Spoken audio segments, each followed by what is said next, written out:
Nityanandam.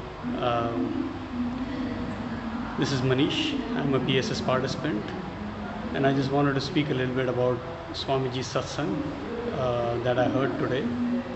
It was a very interesting Satsang.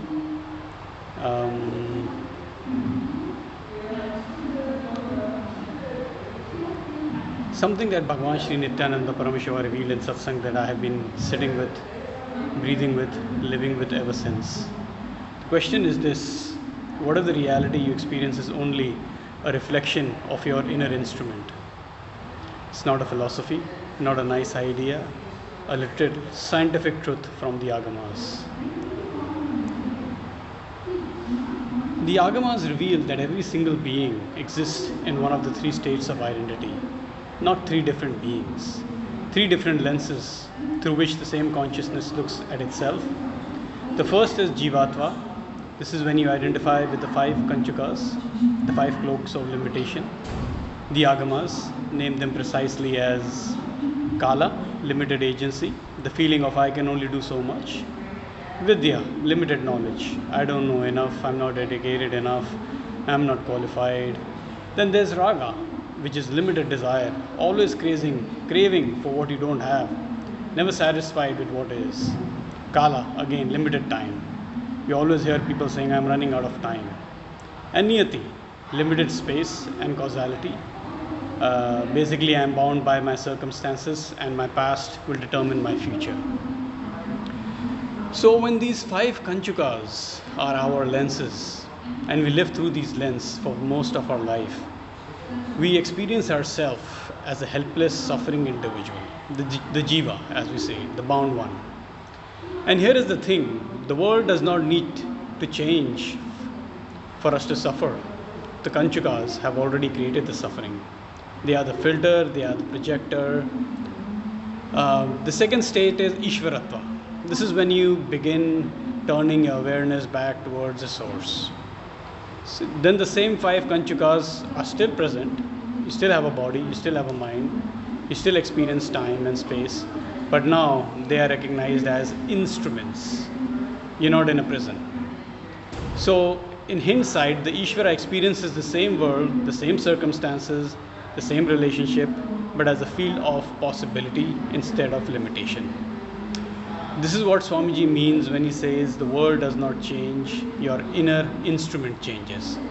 And therefore the world you experience also changes. I have already tasted this in the death process from the Kathopanishad, which I practiced a few days ago. I have tasted what it means to witness the manas, the buddhi, the chitta, the ahankara, and realize I'm not these. I am the one witnessing these. That shift from I am the mind to I am the witness of the mind is the movement from the jiva to Ishvaratva. And the third state is Shivatva, Paramashivatva. This is when even the distinction between the instrument and the source collapses. There is no inner instrument filtering anything. There is only the spanda.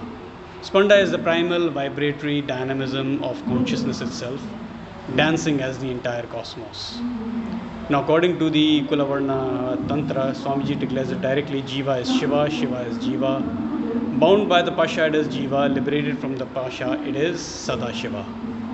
Same being, different inner instrument. Now, your Antakarana is the projector. So, let's understand something that changed everything for me. Our Antakarana, our inner instrument, is made of four components. Manas, the sensory mind that processes all the input. Buddhi, the intellect that discriminates. Chitta, the memory matrix where all impressions are stored. And Ahankara, the I sense, the sense of separate identity from the cosmos. Now these four together are not you, they are a mechanism, they are a projector. And the film that plays on the screen of your life, it is not coming from the screen, it is coming from the projector. Change the reel and the movie changes instantly. This is what Swamiji means by re-imprinting. You do not need to fight with the projection. You do not need to struggle with the circumstances appearing in your life. You go straight to the projector, your self-image, your core beliefs, your deepest cognitions about who you are, and you rewrite them. This is why he keeps saying manifest powers every day.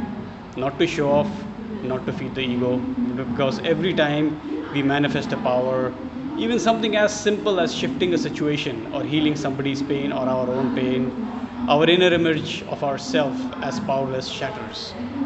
And then a new cognition takes root. I am not the bound one, I am not the victim, I am Sadashiva. Spanda. The Yagamic science of Spanda reveals something very profound. Consciousness is not a dead, silent void, it is a living, vibrating dynamism. Every limitation you experience is actually Spanda contracting into a pattern. And every liberation is Spanda expanding back to its natural state. The Kanchukas that I spoke about earlier are nothing but Spanda frozen into habit. Kala, limited time, is Spanda frozen into the cognition that I am running out of time. Raga, limited desire, is Spanda frozen into I am incomplete or I am lacking in my day-to-day life. When we sit in the death process and truly witness, we begin to feel the thaw.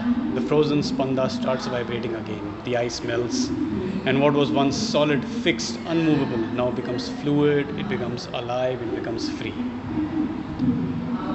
And this is why Kailasha exists, not as a political project, not as an institution, but as a field. A refuge where beings can remember their conscious sovereignty. Absolute protection, absolute fearlessness for all beings. This is not a slogan, it is a natural expression of Shivatva.